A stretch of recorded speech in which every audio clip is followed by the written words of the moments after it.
বসে আছি তো বসেই আছি, কখন থেকে বসে আছি, উঠতে আর ইচ্ছা করছে না। উফ, কি গরম যে কি গরম। ফ্যানটাও চলছে, এই দেখো ফ্যানটা চলছে, তাই জন্য আর উঠতে ইচ্ছা করছে না এখান থেকে, কিন্তু উঠতে হবেই। আজকে অনেকটা লেট হয়ে গেছে কাজকর্ম সারতে সারতে, 11টা বেজে গেছে।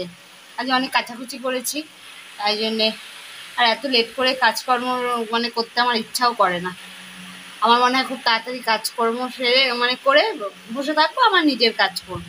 কিন্তু আজকে প্রচণ্ড লেট হয়ে গেছে, উঠতেও লেট হয়ে গেছে। আসলে রাতে গরমের জ্বালায় ঘুম আসছে না।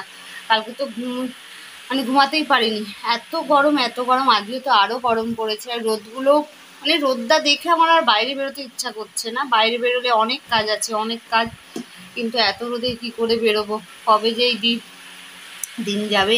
শীত যখন পড়েছিল তখন ভাবছিলাম যে শীতটা কবে যাবে, শীতকে কি করে তাড়ালাম। এবার গরম, গরমটা আর মেনে নিতে পারছি না, ভাল লাগছে না, কিন্তু উঠতে হবেই।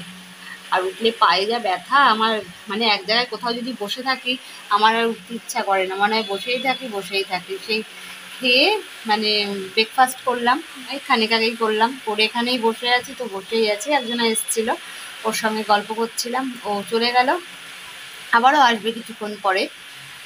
তো আমি সেখান থেকে বসেই আছি, কিন্তু আর বসবো না, এবার উঠি। আ উঠে এবার যা বাকি কাজকর্ম আছে সেটা সারি, নাহলে হচ্ছে না। পায়ে প্রচণ্ড ব্যথা করছে, দাঁড়াতে পারছি না। আহ, এ বাবা রে।